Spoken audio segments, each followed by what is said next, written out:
از طرف یه درونگرا. من یه درونگرام.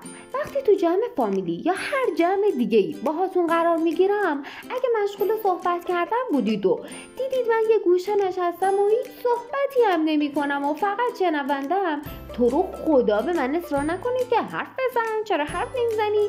تو هم نظرتو بگو. چرا فقط شنونده ای؟ تو رو خدا به من کاری نداشته باشید.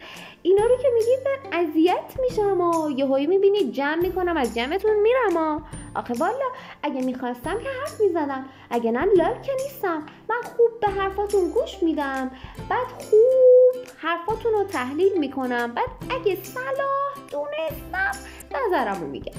شما خودتون رو اذیت نکنید. هر وقت خواستم حرف میزنم. البته امکانش هم هست که هیچ وقت نخوام که حرف بزنم.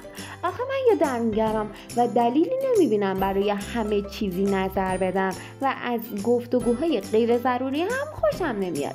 من یه درونگرام.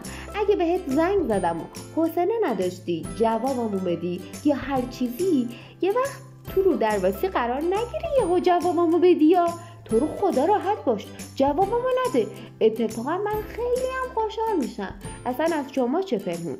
من وقتی به شما زنگ میزنم یا قبلش دارم خدا خدا میکنم که جوابمو ندی، یا یه چیزی یا یه کسی مجبورم کرده که بهت زنگ بزنم. اگه نه، من اصلا از تماس تلفنی خوشم نمیاد، فقط پیامک. به تو هم پیشنهاد میکنم که قبل از این که بخوای بهم زنگ بزنی حتما پیامک بدی، چون اگه یهویی بدون هیچ دلیلی بهم زنگ بزنی 80% احتمال داره جوابتون ندم. پس اگه کار ضروری نداری پیامک بده، زنگ نزن. درونگراهای عزیز، اگر مورد دیگه‌ای هم هست که میخواین به بقیه گوشزد کنید، زیر همین پست کامنت کنید تا دوستان رعایت کنند.